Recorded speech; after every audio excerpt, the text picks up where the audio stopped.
Kami dari kelas Dewasa 3 mengucapkan selamat merayakan hari kenaikan Tuhan Yesus ke surga.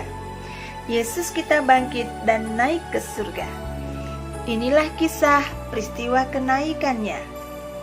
Kisah Para Rasul 1 ayat 9 sampai 11 mencatat, Sesudah ia mengatakan demikian, terangkatlah ia disaksikan oleh mereka. Dan awan menutupnya dari pandangan mereka.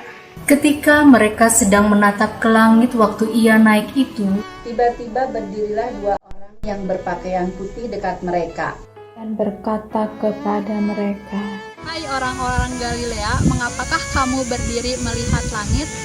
Yesus ini yang terangkat ke surga meninggalkan kamu.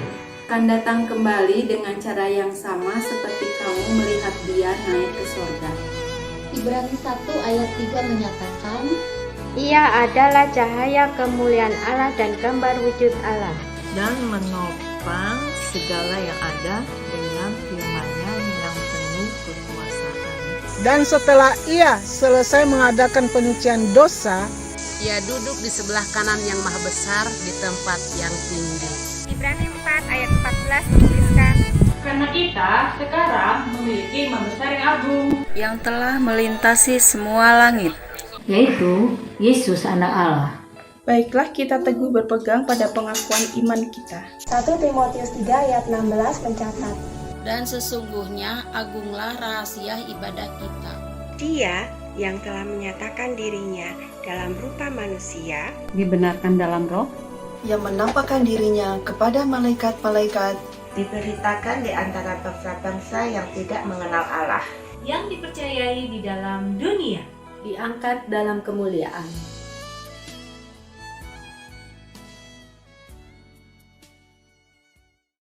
Selamat pagi Bapak Ibu dan Saudara yang dikasihi Tuhan. Selamat berjumpa kembali dalam ibadah kenaikan Tuhan Yesus Kristus, Gereja Baptis Pertama Bandung. Mari kita siapkan hati kita meninggikan Allah kita di dalam Tuhan Yesus Kristus. Dia yang sudah mati, dia dikuburkan, dia bangkit, dan dia hidup naik ke surga. Memberikan kemenangan kepada kita semua. Dialah Raja di atas segala Raja. Mari kita tinggikan dia, kita nyanyikan nyanyi glory, glory bagi Sang Raja. Mari serukan dan serukan bahwa Yesuslah Raja.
nama Tuhan.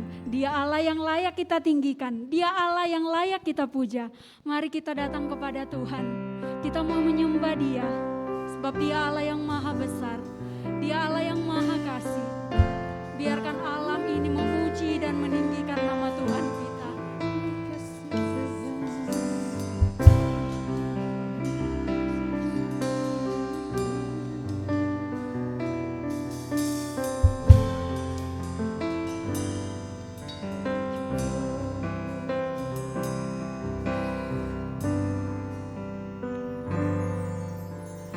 Alam semesta melukiskan kebesaran Tuhan, bumi dan surga menyanyikan kemuliaan nama-Mu.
Suci,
benar Tuhan, Engkaulah Raja di atas segala raja.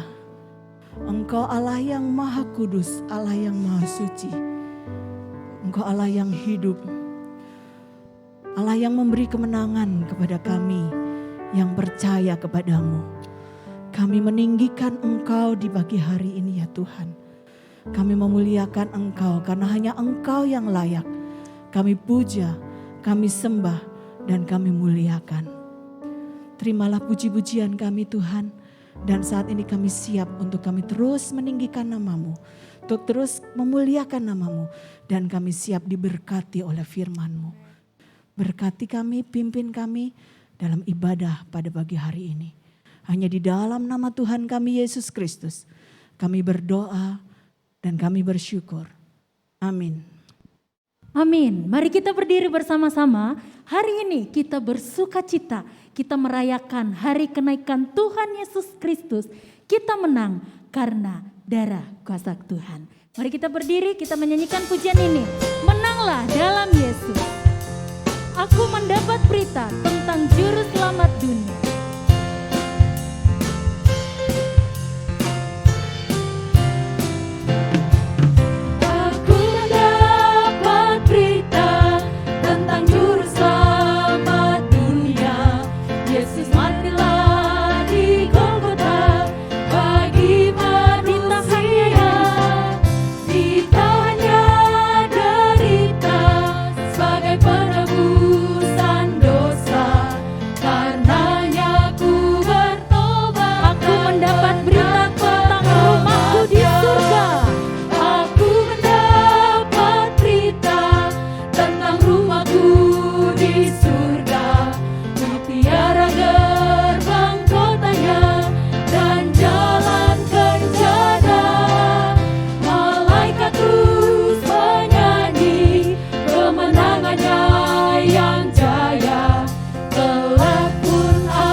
Dengan Kristus, kita percaya bahwa kita akan hidup juga dengan Dia. Karena kita tahu bahwa Kristus sesudah Ia bangkit dari antara orang mati, tidak mati lagi, maut tidak berkuasa bagi Dia. You'll be free from the burden of sin. There's power in the blood, power in the blood. Would you recall the victory win? There's wonderful power in the blood. Would you serve us for Jesus your King? There's power in the blood, power in the blood. Would you live in His praises to sing? There's wonderful power in the blood. There is power, power, wonder-working power in the blood of the Lamb. There is power, power, wonder-working power in the blood of the Lamb. Darah Kristus Maha Kuasa menebus dosamu. Darah Kristus Maha Kuasa menebus seluruh dosamu. Ya, darah Kristus Maha Kuasa menebus dosamu. Di dalam Yesus ada harapan. Maukah saudara diselamatkan Terimalah dia di dalam hidup saudara. Akuilah dia sebagai satu-satunya Tuhan dan Juru Selamat bagi saudara. Pagi ini kita akan diberkati dengan satu pujian istimewa. Kita akan dengarkan bersama-sama.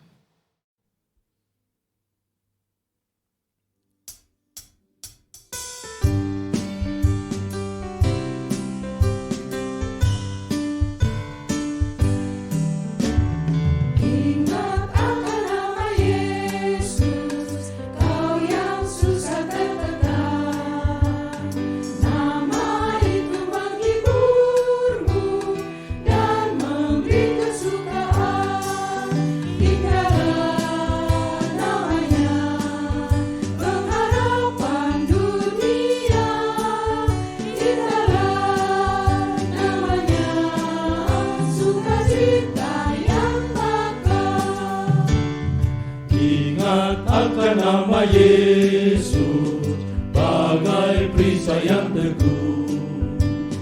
Bila datang pencobaan, nama Yesus kau seru. Indahlah namanya, pengharapan dunia. Indahlah namanya, sukacita yang bakal.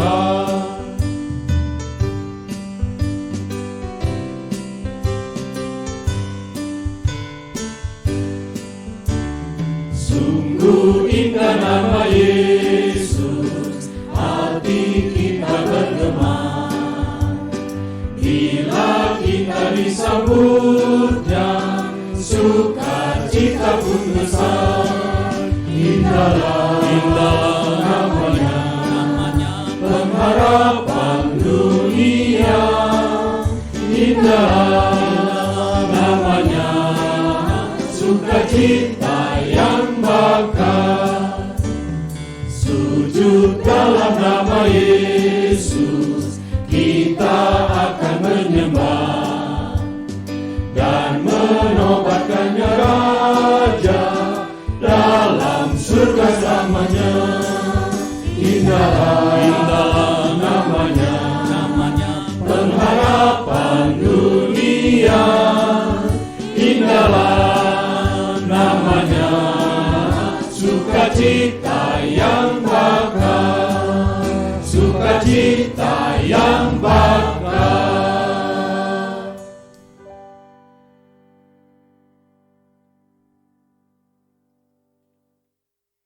Sebab kamu tahu bahwa kamu telah ditebus dari cara hidupmu yang sia-sia yang kamu warisi dari nenek moyangmu itu, bukan dengan barang yang fana, bukan pula dengan perak atau emas, melainkan dengan darah yang mahal, yaitu darah Kristus, yang sama seperti darah anak domba yang tak bernoda dan tak bercacat.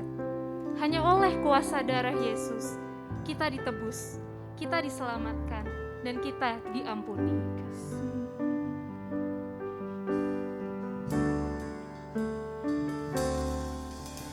Saat ku masuk ke hadirat-Mu, bawa persembahan ke tempat kudus-Mu, pujian ku naikkan, sembah ku berikan bagi-Mu Allah yang mulia. Kau layakkan ku menghampiri-Mu, melihat tata kemuliaan-Mu Bapa. Pujian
mengalir memulihkan hidupku. Sungguh besar anugerah-Mu, Kau selamatkan hidupku. Ku menjadi ciptaan yang baru oleh kuasa darah-Mu, oleh kuasa darah-Mu, oleh kuasa darah-Mu.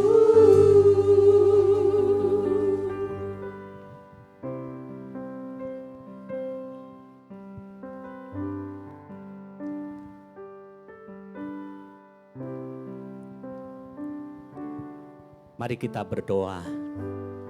Bapa di dalam surga, hanya oleh karena kasih Kristus dan oleh kuasa darah Kristus kami ditebus, kami diampuni, kami dibenarkan, kami dibebaskan dari dosa. Dan kami dilayakkan untuk menghampiri takhta kasih karunia-Mu. Kami bersyukur karena anugerah-Mu semata. Kau karuniakan keselamatan dan kehidupan di dalam anugerah-Mu.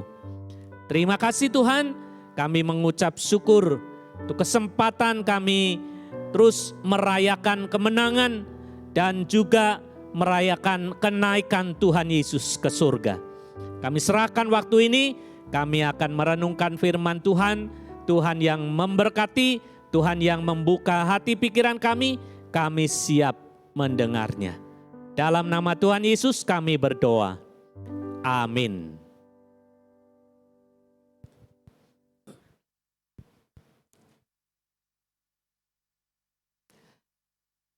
Selamat pagi Bapak Ibu, saudara yang dikasihi Tuhan, Bapak Ibu saudara yang ada di rumah, walaupun kita tidak bisa bertemu, tetapi kita bisa berjumpa lewat online. Saya berharap semuanya baik-baik, keluarga baik-baik, semua Tuhan memberkati dan Tuhan yang terus memimpin kehidupan Bapak Ibu saudara sekalian. Pada pagi ini kita bersyukur karena kita masih diberi kesempatan untuk merayakan kenaikan Tuhan Yesus. Kita mengadakan kebaktian kenaikan Tuhan Yesus pada pagi ini. Ini sesuatu yang luar biasa. Ya memang saudara-saudara kita sedang merayakan Idul Fitri. Tapi kita juga sebelum kita mungkin ada yang berkunjung kepada keluarga-keluarga, saudara sepupu, kita akan beribadah lebih dahulu. Kita memuji Tuhan lebih dahulu dan kita mau belajar firman Tuhan. Pada pagi ini kita belajar dari Kisah Para Rasul pasal yang pertama, Kisah Para Rasul pasal yang pertama ayat 6 sampai ayat 14. Ya, saya memberi judul menantikan kuasa dengan doa. Ya, pastinya kita bukan menantikan Roh Kudus ya, karena Roh Kudus sebenarnya sudah datang. Tapi bagaimana kita sungguh-sungguh mengharapkan dan mengalami kuasa Roh Kudus di dalam kehidupan kita setiap hari dan Tuhan terus memimpin kita sebagai murid dan saksi Kristus. Lukas mencatat secara lengkap perjalanan kehidupan Kristus sampai kenaikannya, bahkan dilanjutkan dengan pendirian gereja dan pertumbuhan gereja. Kalau kita membaca Injil, ya di dalam Injil kita melihat kelahiran Tuhan Yesus. Dan bagaimana dia bertumbuh, mulai melayani, sampai pada akhirnya Tuhan Yesus menggenapi misinya. Mati di kayu salib, dikuburkan, dan bangkit pada hari yang ketiga. Tuhan Yesus menegaskan itu berkali-kali dan kita sudah belajar minggu-minggu yang lalu. Apa yang penting, esensi dari iman kita, yaitu Injil Kristus, di mana oleh kasih karunia Tuhan Yesus Kristus yang mati di kayu salib, menjadi korban penebus untuk manusia berdosa. Ia mati, dikuburkan, dan bangkit, membuktikan bahwa ia menang, sudah mengalahkan maut, menyelesaikan misinya di dalam dunia ini. Sehingga setiap orang yang percaya beroleh kasih karunia, beroleh keselamatan, beroleh kemenangan, pengampunan. Ini luar biasa. Dan Lukas meneruskan kisahnya. Kalau kita membaca Kisah Para Rasul ayat 1 sampai ayat 4, Lukas meneruskan. Hai Theophilus, dalam bukuku yang pertama aku menulis tentang segala sesuatu yang dikerjakan dan diajarkan Yesus sampai pada hari ia terangkat. Sebelum itu ia memberi perintahnya oleh Roh Kudus kepada rasul-rasul yang dipilihnya. Kepada mereka ia menunjukkan dirinya setelah penderitaannya selesai. Dan dengan banyak tanda ia membuktikan bahwa ia hidup. Sebab selama 40 hari ia berulang-ulang menampakkan diri dan berbicara kepada mereka tentang kerajaan Allah. Pada suatu hari ketika ia makan bersama-sama dengan mereka, ia melarang mereka meninggalkan Yerusalem dan menyuruh mereka tinggal di situ menantikan janji Bapa. Yang demikian katanya, telah kamu dengar daripadaku, sebab Yohanes membaptis dengan air, tetapi tidak lama lagi kamu akan dibaptis dengan Roh Kudus. Lukas menjelaskan secara gamblang apa yang sudah dilakukan oleh Tuhan Yesus ketika ia sudah bangkit. Selama 40 hari berulang kali menampakkan diri, menguatkan iman murid-murid. Dan terus mengingatkan apa yang harus mereka lakukan. Sampai ia terangkat. Dan saat ini kita memperingati kenaikan Tuhan Yesus. Tuhan Yesus naik ke sorga. Tuhan Yesus naik ke sorga. Apa yang bisa kita pelajari saat kita merenungkan tentang kenaikan Tuhan Yesus ke sorga? Ada sebuah janji di dalam ayat 4 sampai 5. Kenapa ia harus naik ke sorga? Supaya apa? Supaya ia bisa menyertai setiap murid. Setiap murid dengan Roh Kudus untuk meneruskan misi yang Tuhan mau kita lakukan. Menjalankan amanat agung, memberitakan Injil sampai ke seluruh bumi. Nah, pada bagian pertama pasal 1 ada sesuatu yang menarik, berulang kali diingatkan oleh Lukas, pentingnya kita menanti dengan tekun sebelum kuasa itu datang. Memang sekarang kita sudah menerima Roh Kudus karena Roh Kudus sudah datang. Tetapi peringatan kenaikan Tuhan Yesus ini mengingatkan kepada kita pentingnya kita terus bertekun, menanti, berdoa sampai kuasa Allah memimpin kita, kuasa Allah mendorong kita, dan kita mengalami kuasa Allah.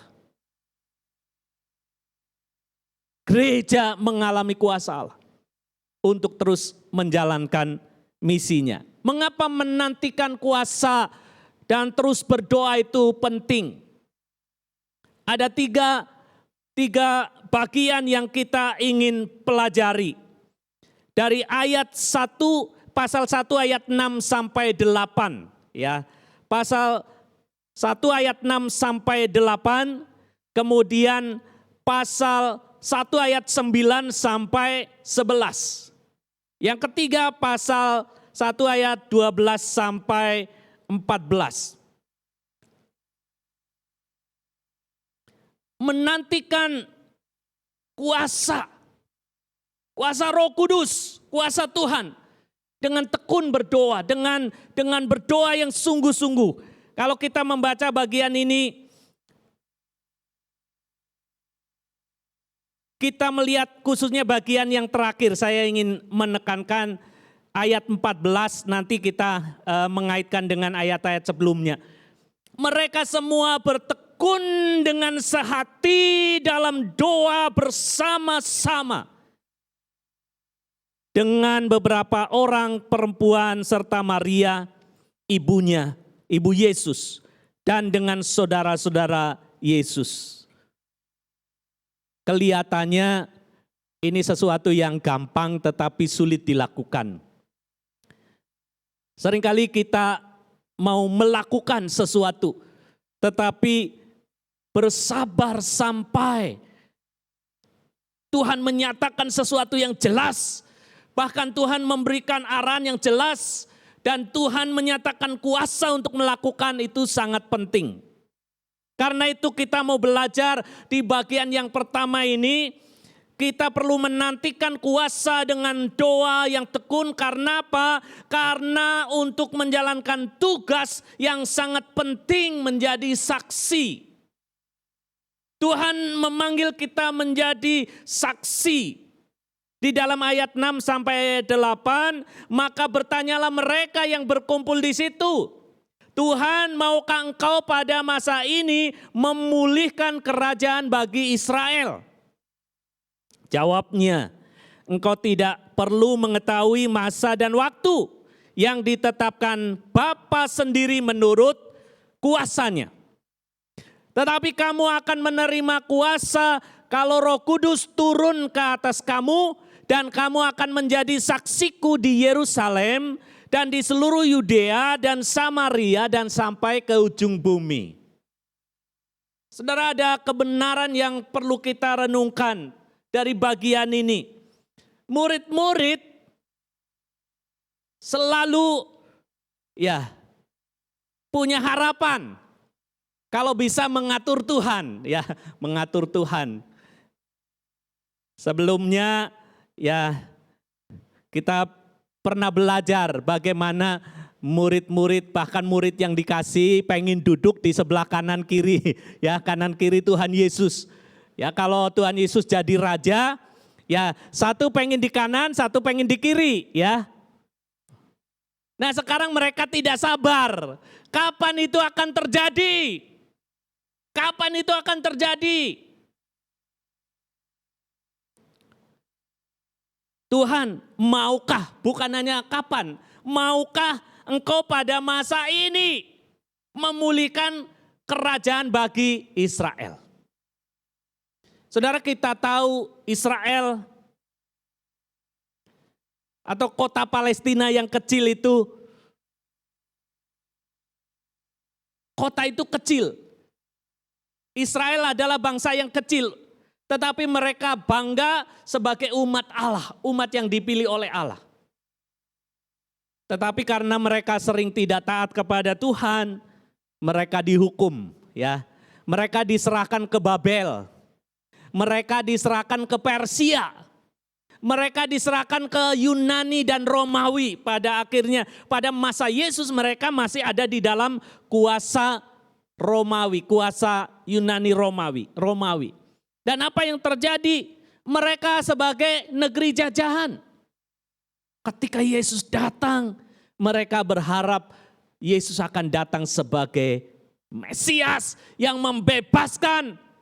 Mesias yang akan membebaskan mereka dan mendirikan kerajaan, memulihkan kerajaan Israel secara politik.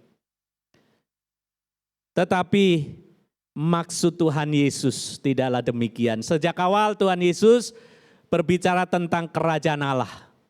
Mulai pelayanannya di Galilea, Yesus berkata, bertobatlah, kerajaan Allah sudah datang, kerajaan Allah sudah dekat, kerajaan Allah sudah ada padamu.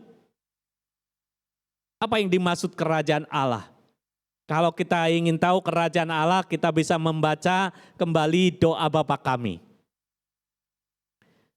Bapa kami yang di sorga, dikuduskanlah namamu, datanglah kerajaanmu, jadilah kehendakmu di bumi seperti di sorga. Tuhan mau supaya pemerintahnya yang penuh kasih, otoritasnya dan juga kuasanya memimpin kehidupan orang-orang percaya. Dan kita dipanggil untuk memberitakan kerajaan Allah. Dan ayat 8, tetapi kamu akan menerima kuasa kalau Roh Kudus turun ke atas kamu. Dan kamu akan menjadi saksiku di Yerusalem, di seluruh Yudea dan Samaria sampai ke ujung bumi. Tuhan Yesus tidak menjawab secara seperti pemahaman mereka. Tetapi Tuhan menjawab ayat 7, engkau tidak perlu mengetahui masa dan waktu yang ditetapkan oleh Tuhan sendiri. Ada banyak hal yang kita tidak tahu, ya. Ada banyak hal yang kita tidak tahu. Tapi yang perlu kita tahu, waktu Tuhan pasti yang terbaik. Kadang-kadang kita menyanyi lagu itu memang lagu yang menguatkan iman kita. Ada banyak hal yang tidak kita tahu, tetapi kalau kita mengikuti kehendaknya dan waktu Tuhan, semua akan datang pada waktunya. Jadi daripada kita mengupayakan hal-hal yang tidak kita tahu, lebih baik kita melakukan apa yang sudah tahu. Apa yang perlu kita tahu? Ayat 8, kamu akan menerima kuasa kalau Roh Kudus turun ke atas kamu. Dan kamu akan menjadi saksiku di Yerusalem, di Yudea dan Samaria dan sampai ke ujung bumi. Saudara, Tuhan memanggil kita menjadi saksi untuk menjalankan amanat agung. Di dalam Injil Matius jelas, Matius 28 ayat 18 sampai 20. Di dalam Injil Markus, Injil Lukas bagian-bagian akhir berbicara hal yang sama. Yohanes pasal 20 ayat 30 bicara tentang Injil yang harus dipercayai supaya semua yang membaca percaya kepada Yesus yang adalah Mesias, anak Allah yang bisa menyelamatkan. Dan Lukas mau menjelaskan ya pelaksanaan dari amanat agung. Kamu akan menerima kuasa sehingga kamu bisa melakukannya. Kamu akan menerima kuasa sehingga kamu akan bisa melakukannya karena Roh Kudus akan memimpin kamu menjadi saksinya untuk memberitakan kerajaan Allah, untuk memberitakan Injil Kristus di mana di Yerusalem, seluruh Yudea dan Samaria sampai ke ujung bumi. Kita melihat dalam bagian ini ada tanggung jawab yang Tuhan percayakan kepada gereja, kepada orang-orang percaya. Ini bukan tanggung jawab rasul-rasul saja, tetapi juga berbicara kepada kita sebagai gerejanya untuk menjadi saksi. Kalau kita sudah yakin kita menjadi orang yang percaya kepada Tuhan Yesus, kita menerima kuasa itu. Kita dimeteraikan oleh Roh Kudus dan kita punya Roh Kudus. Roh Kudus inilah yang menolong kita menjadi murid dan untuk memuridkan, memanggil orang-orang yang masih di luar Tuhan. Di mana? Dari Yerusalem, Yudea dan Samaria sampai ke ujung bumi. Hal ini dilakukan secara simultan. Bukan kata yang dipakai bukan di Yerusalem, kemudian, tapi di Yerusalem dan Yudea dan Samaria dan sampai ke ujung bumi. Artinya bisa saja itu dilakukan secara bertahap, tetapi bisa saja itu dilakukan secara simultan. Kita tidak diberitahu secara khusus bagaimana rasul-rasul. Ya, tapi dalam sejarah gereja, rasul-rasul itu menyebar. Ada yang langsung ke sana, ada yang langsung ke sana. Tapi kalau kita membaca di dalam Kisah Para Rasul, peran utamanya Petrus dan Paulus. Ya, bagian yang pertama Petrus, pasal 1 sampai pasal 12. Bagian yang kedua yang ditonjolkan Paulus, pasal 13 sampai akhir. Tapi rasul-rasul yang lain kemana? Kita tidak diberitahu. Tapi pasti mereka adalah saksi-saksi yang pergi juga.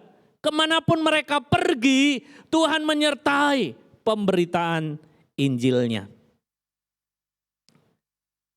Kita belajar, Tuhan menghendaki kerajaan Kristus terjadi di atas bumi, di mana Allah memerintah dalam kasih dan kebenaran. Dan Tuhan mengingatkan kita sebagai saksi untuk melakukan amanat agung, memberitakan Injil, dan Tuhan yang memberi kuasa dan strategi untuk melakukannya sebagai saksi.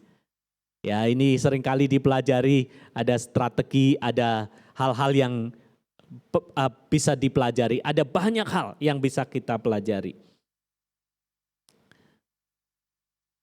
Yang kedua, kita bukan hanya menyadari tugas dan tanggung jawab yang sangat penting menjadi saksi, sehingga kita perlu berdoa dengan sungguh-sungguh, menantikan dengan tekun, tetapi kita menantikan kuasa dengan tekun di dalam doa untuk mengharapkan kedatangan Tuhan yang kedua kali.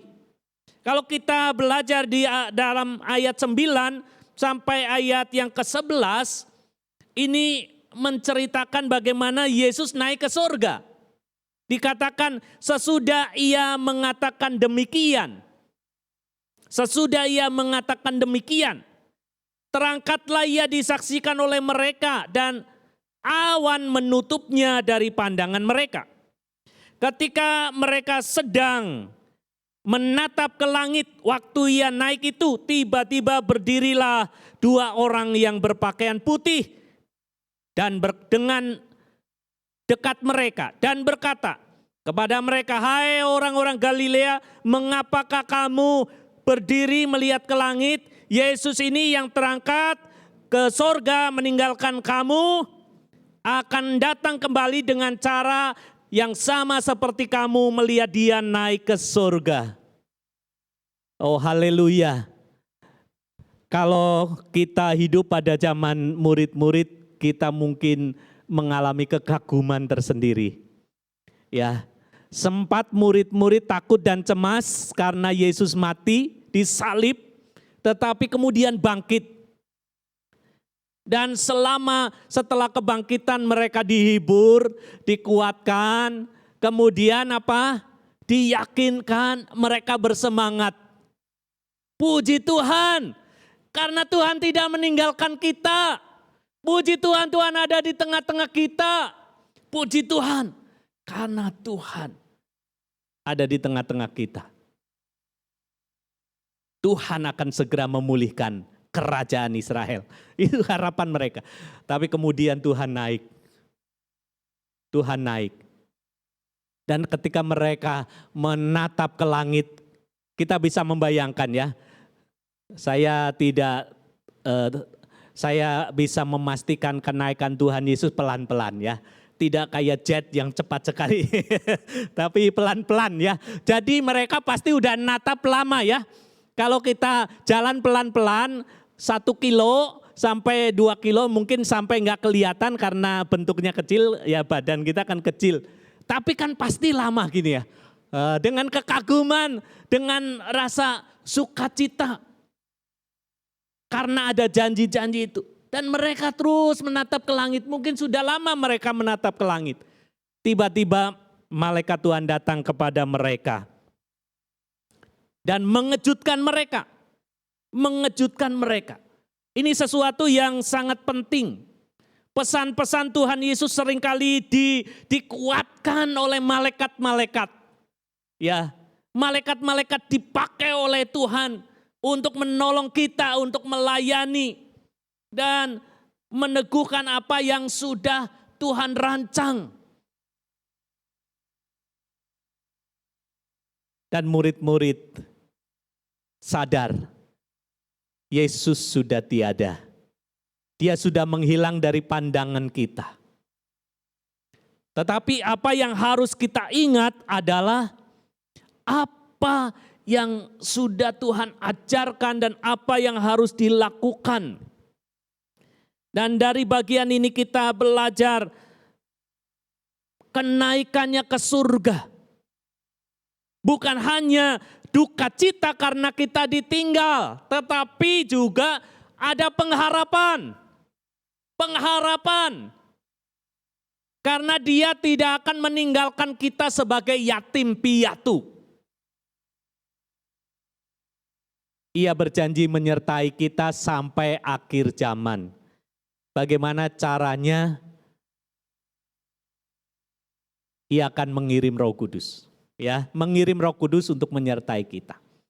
Di samping itu ada pengharapan karena malaikat itu berkata, Ia akan datang kembali. Dikatakan Yesus ini yang terangkat ke surga meninggalkan kamu akan datang kembali dengan cara yang sama seperti kamu melihat Dia naik ke surga. Saudara-saudara, Tuhan kita Yesus Kristus adalah Tuhan yang hidup. Dia naik ke takhta Allah. Kitab Filipi pasal 2 ayat 11 mengatakan, ya, 9, 10, 11, segala lutut akan bertelut, lidah akan mengaku Yesus adalah Tuhan. Yesus adalah Tuhan. Dia adalah juru selamat. Kitab Ibrani pasal 9 ayat yang ke-27 sampai 28, saya ingin membaca ayat ini. Ini ayat yang menghibur, menguatkan kita tentang pengharapan. Ibrani pasal 9 ayat 27 sampai 28. Dan sama seperti manusia ditetapkan untuk mati hanya satu kali dan sesudah itu dihakimi. Demikian pula Kristus hanya satu kali demikian pula Kristus hanya satu kali saja mengorbankan dirinya untuk menanggung dosa banyak orang. Sesudah itu Ia akan menyatakan dirinya sekali lagi tanpa menanggung dosa untuk menganugerahkan keselamatan kepada mereka yang menantikan Dia. Saudara-saudara yang dikasihi Tuhan, Yesus yang naik ke surga akan datang kembali memenuhi apa yang dijanjikan, menganugerahkan keselamatan dan kepenuhan dari janji-janji Allah. Tetapi ayat ini juga membawa pesan penting. Ia akan datang sebagai hakim. Ia akan datang sebagai hakim dan akan menghakimi setiap orang. Kisah Rasul pasal 10 ayat 40 sampai 42 dengan jelas Rasul Petrus berkata bahwa Ia telah menugaskan kami menjadi saksi bahwa Yesus yang mati dibangkitkan itu, yang naik ke surga dan akan datang kembali menjadi hakim. Barang siapa yang percaya kepada Dia mendapat pengampunan dosa. Diampuni, diselamatkan. Saudara, setiap manusia akan mati, setiap manusia akan mati tanpa bisa menghindar. Dan setiap orang akan menghadap Allah Sang Hakim. Dan sudah ditentukan Yesus Kristus adalah hakim itu. Bagi orang yang percaya, bagi kita yang percaya, pada waktu Ia datang adalah satu pengharapan. Kita menantikan pengharapan. Kita akan menghadap Allah tanpa rasa takut. Dan tugas kita selama kita menantikan pengharapan kedatangan Tuhan yang kedua kali adalah mari kita menyiapkan diri supaya kita menjadi mempelai Kristus yang dilayakkan, yang terus dikuduskan. Minggu kemarin kita baru membahas tentang disiplin gereja ya. Bagaimana kita memulihkan saudara yang melakukan pelanggaran atau dosa. Dalam rangka apa? Dalam rangka menjaga supaya tubuh Kristus siap. Bertemu dengan mempelai. Bertemu dengan Kristus sendiri. Dan ini juga yang perlu disaksikan. Ini yang perlu diberitakan. Karena tiap orang akan menghadap takhta pengadilan Tuhan. Pastikan orang-orang yang kita kasihi sudah diselamatkan dan mengenal Tuhan Yesus Kristus satu-satunya juru selamat. Karena itu dari bagian ini kita belajar supaya kita hidup di dalam janji dan pengharapan yang memotivasi kita untuk tetap memuliakan Tuhan. Hidup kita hidup dalam pengharapan. Karena itu mari kita tetap memuliakan Tuhan. Ini memberikan kesempatan kepada kita untuk memberitakan Injil keselamatan sampai Tuhan datang. Seperti tugas yang pertama tadi. Tuhan masih bersabar sampai kedatangan yang kedua kali.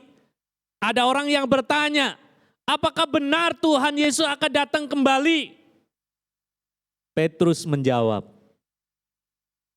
dalam Alkitab dikatakan, kalau Tuhan masih belum datang, adalah suatu kesabaran Tuhan untuk menantikan supaya orang bertobat.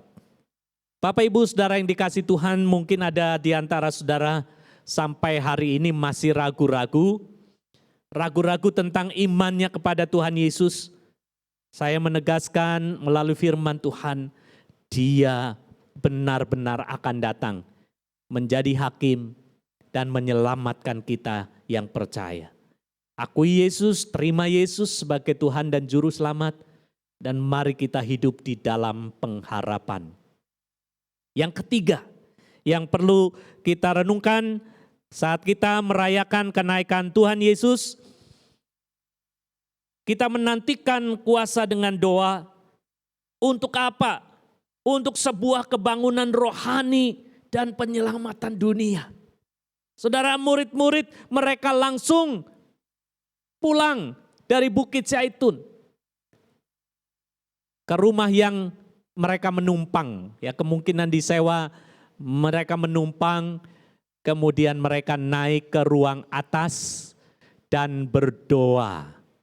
Berdoa. Dikatakan di dalam ayat yang ke-12 sampai yang ke-14, maka kembalilah rasul-rasul itu ke Yerusalem dari bukit yang disebut Bukit Zaitun, yang hanya seperjalanan Sabat jauhnya dari Yerusalem. Setelah mereka tiba di kota, naiklah mereka ke ruang atas tempat mereka menumpang. Mereka itu ialah Petrus dan Yohanes, Yakobus dan Andreas, Filipus dan Thomas, Bartolomeus dan Matius, Yakobus bin Alfeus, Simon orang Selot dan Yudas bin Yakobus. Bukan Yudas Iskariot, Yudas bin Yakobus.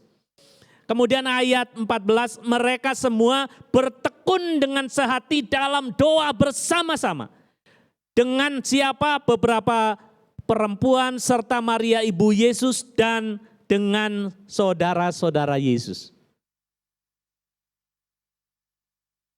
Kalau demikian kita menyaksikan dalam bagian ini, saudara-saudara Yesus sudah bergabung dengan murid-murid ya. Waktu Yesus melayani, saudara-saudara Yesus masih belum mengerti ya, masih belum memahami apa misi yang sedang dijalankan. Tetapi setelah mati dan kebangkitannya menemui beberapa murid, ya kita tidak diberitahu apakah dia menemui saudara-saudaranya. Tapi kalau kita melihat kesaksian dari Rasul Paulus bertemu dengan ratusan orang sekaligus, kemungkinan ya saya bisa memastikan murid saudara-saudara Yesus tahu persis sehingga dia percaya Yesus adalah anak Allah, juru selamat yang dijanjikan. Dan sekarang mereka bertekun dalam doa supaya apa? Mereka dapat menyiapkan diri, menjalankan tugas yang Tuhan percayakan, menantikan kuasa. Saudara-saudara, ini menjadi hal yang sangat penting. Kita perlu terus-menerus mengupayakan apa yang penting di dalam kehidupan kita. Kita tidak berdoa untuk kedatangan Roh Kudus karena Roh Kudus sudah datang dan tinggal di dalam kehidupan orang percaya. Tetapi kita perlu berdoa dengan sungguh-sungguh agar Roh Kudus memimpin hidup kita dalam kebenaran dan dalam lawatan Tuhan. Sehingga terjadi semangat rohani, hidup di dalam kebenaran dan hidup di dalam Tuhan. Saya menyadari dan siapapun orang-orang percaya pernah mengalami waktu-waktu di mana rasanya kering. Rasanya hidup ini kering, jauh dari Tuhan dan sebagainya. Kita perlu terus mengupayakan supaya kita mengalami lawatan Tuhan, pimpinan Tuhan. Hari-hari ini kita umat baptis sedang mengupayakan supaya ada kebangunan rohani. Ya, tadinya hanya beberapa, sekarang sudah mulai 100 ya lebih ikut bergabung di dalam Zoom meeting untuk KKR doa. Ya, nanti saudara kalau ada link di grup KU bisa bergabung ya, itu bukan hanya untuk hamba-hamba Tuhan, tetapi siapa boleh hadir. Nah saudara, ini menjadi hal yang sangat penting. Kita merindukan supaya dunia ini diselamatkan, tetapi juga kita merindukan supaya kita bisa terlibat di dalam penyelamatan dunia ini. Karena itu kita perlu berdoa juga untuk suatu kebangunan rohani seperti dalam Kisah Para Rasul pasal 2. Ini konteksnya, kita diberitahu setelah mereka berdoa 10 hari kurang lebih ya. Karena kan setelah 40 hari Yesus naik ke sorga, 10 hari kemudian Pentakosta. Pentakosta sebenarnya itu perayaan ya umat Israel yang biasa. Tapi pada Pentakosta seluruh umat Israel berkumpul, datang dari berbagai negeri di mana mereka terpencar diaspora dan mereka berkumpul. Dan itu kesempatan Tuhan bekerja sehingga dunia mendengar Injil. Kemungkinan juga orang-orang yang mengalami kebangunan rohani KKR di Yerusalem karena Petrus berkhotbah, mereka pergi memberitakan Injil di tempat mereka.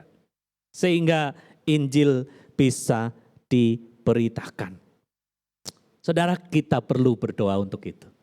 Mari kita berdoa secara pribadi supaya Tuhan melawat hidup kita. Mari kita berdoa untuk orang tua kita supaya Tuhan melawat orang tua kita. Mari kita berdoa untuk saudara-saudara kita supaya Tuhan melawat saudara-saudara kita. Mari kita berdoa untuk anak-anak kita supaya Tuhan melawat anak-anak kita. Bagi emak-emak, bagi kakek nenek, mari kita berdoa untuk cucu-cucu, untuk anak-anak supaya mereka dilawat oleh Tuhan. Mari kita berdoa untuk gereja supaya Tuhan melawat gereja. Mari kita berdoa untuk Indonesia, untuk dunia ini. Supaya Tuhan melawat dunia ini.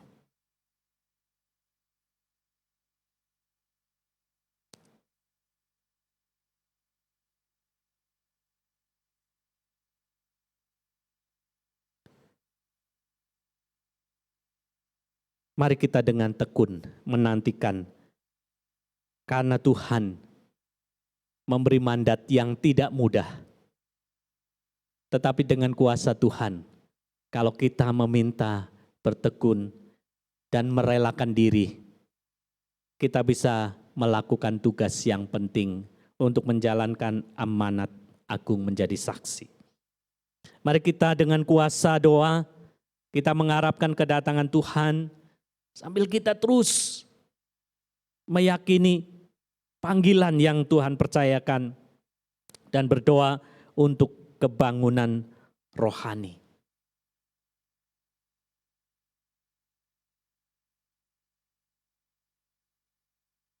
Apakah kita siap berdoa untuk satu kebangunan rohani, menjalankan amanat agung, dan supaya amanat agung ini sampai ke ujung bumi? Saudara, terinspirasi dari para rasul, mari kita melakukan tantangan ini. Ya, tantangan 10 hari. Ya, tantangan 10 hari. Saat kita memperingati kenaikan Tuhan Yesus, sampai kita akan memperingati pencurahan Roh Kudus, mari kita berdoa untuk orang-orang yang kita kasihi atau mungkin kita kenal. Tuliskan nama mereka dalam pokok doa, mungkin ditempel di kamar atau di agenda kita tuliskan. Dan mari kita mendoakan. Mari kita menyiapkan diri juga supaya kita siap dipakai untuk menyaksikan karya Tuhan di dalam kehidupan kita. Tuhan pasti menolong. Tuhan pasti menyelamatkan saudara-saudara kita. Tapi diperlukan ketekunan, diperlukan anugerah, dan doa-doa kita. Mari kita datang kepada Tuhan.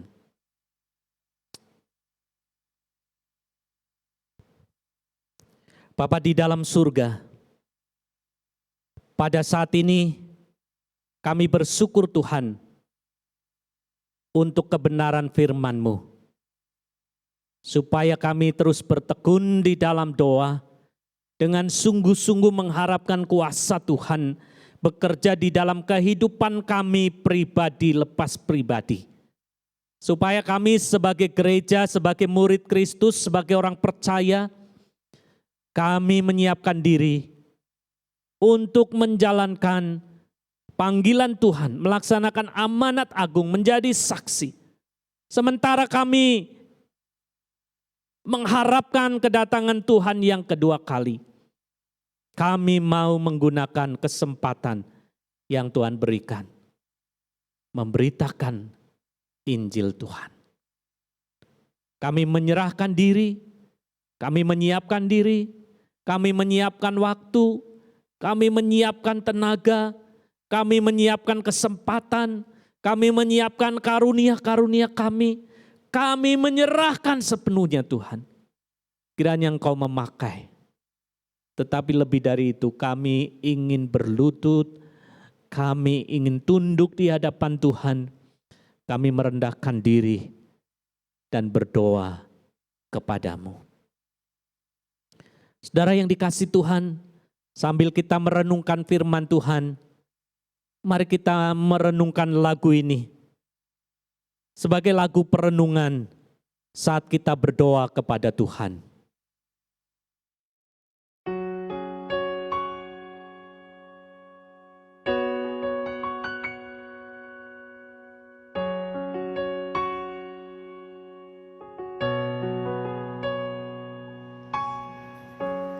Engkau kira diciptakan oleh manusia, dan engkau pun tak tergantung pada siapapun. Engkau tak perlu apapun dari diri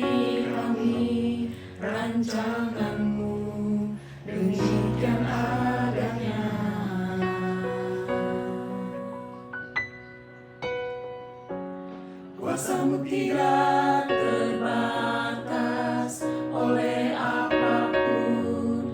Pujian bagi nama-Mu takkan berakhir. Hanya Engkau-lah yang layak menerima semua. Kau Allah, demikian adanya. Hanya Kau Allah, sebelum waktu ada, Engkau bertata, Engkaulah Allah. Dan sekarang, dalam suka duka, Engkau bertata, Engkaulah Kuasa-Mu tidak terbatas oleh apapun. Pujian bagi nama-Mu takkan berakhir. Hanya Engkau-lah yang layak menerima semua. Kau Allah, demikian adanya. Hanya Kau Allah, sebelum waktu ada, Engkau bertata, Engkaulah Allah. Dan sekarang, dalam suka duka, Engkau bertata, Engkaulah Allah. Tak berubah, takkan goyah, takkan gagal, Engkau Tuhan. Tak berubah, takkan goyah, takkan gagal, Engkau Tuhan. Hanya Kau Allah, sebelum waktu ada, Engkau bertata, Engkaulah Allah. Dan sekarang, dalam suka duka, Engkau bertata, Engkaulah Allah. Tak berubah, takkan goyah, takkan gagal, Engkau Tuhan.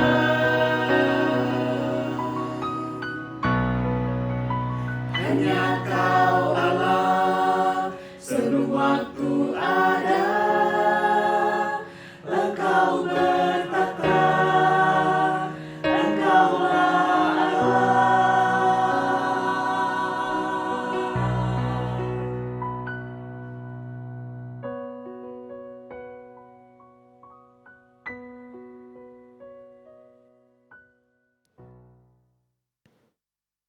Saudara, kiranya lagu itu mengingatkan kita. Allah terus bekerja di dalam kehidupan kita. Dia tidak pernah berhenti untuk bekerja di dalam kehidupan kita. Dan kita mengarahkan hati kita kepada Tuhan. Mari kita berdoa, menutup di dalam doa, dan mohon berkat dari Tuhan. Bapa di dalam surga, kami bersyukur karena Tuhan sudah memimpin kami saat kami merayakan kenaikan Tuhan Yesus Kristus dalam bakti kami kepadamu. Tuhan, kami bersyukur untuk firman-Mu yang terus menolong kami, memimpin kami, mengingatkan kami dan meyakinkan kami bahwa Tuhan terus bekerja melalui kehidupan kami sebagai gereja, sebagai orang percaya, sebagai murid Kristus. Karena itu kami menyerahkan diri untuk menjalankan panggilan dan amanat agung Tuhan Yesus Karena Yesus yang sudah memiliki kuasa di sorga dan di bumi itu juga mencurahkan kuasanya kepada kami. Supaya kami pergi memberitakan Injil, membaptiskan mereka dalam nama Bapa dan Anak dan Roh Kudus. Mengajarkan mereka segala sesuatu yang telah Tuhan percayakan kepada kami. Untuk kami sampaikan. Dan kami percaya Engkau yang menyertai kami sampai kesudahan zaman. Terima kasih Tuhan. Biarlah berkat-Mu yang menyertai kami. Oleh karena kasih karunia Tuhan Yesus Kristus, kasih Bapa dan persekutuan Roh Kudus yang menyertai dan memimpin kami. Sekarang sampai Tuhan datang. Amin.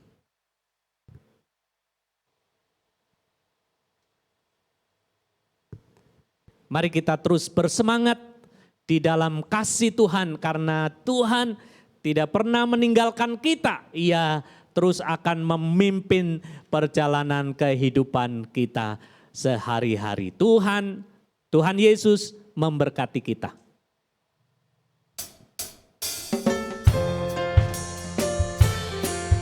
Puji nama Tuhan, kita semua sudah diberkati dengan firman Tuhan.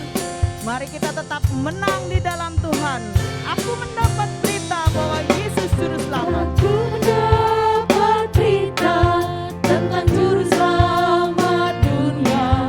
Yesus matilah di Golgota bagi manusia. Ciptanya derita sebagai penebusan dosa. Karenanya aku bertobat dan mendapat rahmat-Nya. Aku mendapat berita. Aku mendapat berita tentang rumahku di surga. Mutiara gerbang kotanya dan jalan kencana. Malaikat terus menyanyi kemenangannya yang jaya. Kelak pun aku kan turut memuji namanya. Menanglah dalam Yesus Tuhanku selamanya. Darahnya yang kudus menghapuskan dosa. Aku dikasihinya sejak dahulu kala. Menanglah selamanya di dalam darahnya. Oh, victory in Jesus, my Savior forever. Jesus me and bought me in His redeeming blood. He loved me when I know Him, and all my love is to Him. He's brought me to victory beneath the cleansing blood. Menanglah dalam Yesus Tuhanku selamanya. Darahnya yang kudus menghapuskan dosa. Aku dikasihinya sejak dahulu kala. Menanglah selamanya di dalam darahnya. Menanglah selamanya di dalam darahnya. Menanglah selamanya di dalam darahnya. Ya, menanglah selamanya di dalam darahnya. Mari kita akan bersama-sama melakukan firman Tuhan di dalam hidup kita. Kita terus berharap kepada Tuhan di dalam doa kita. Bagi Bapak Ibu Saudara kelas dewasa, jangan lupa hari ini nanti sore kita akan bertemu jam 4 sore melalui Zoom. Dan kita akan bersama-sama bersekutu, menikmati persekutuan di dalam Tuhan. Dan selamat memperingati hari peringatan kenaikan Tuhan Yesus. Mari firman Tuhan kita jadikan sebagai kekuatan untuk kita terus berharap di dalam Tuhan dan menang di dalam Tuhan. Selamat siang, Tuhan Yesus memberkati.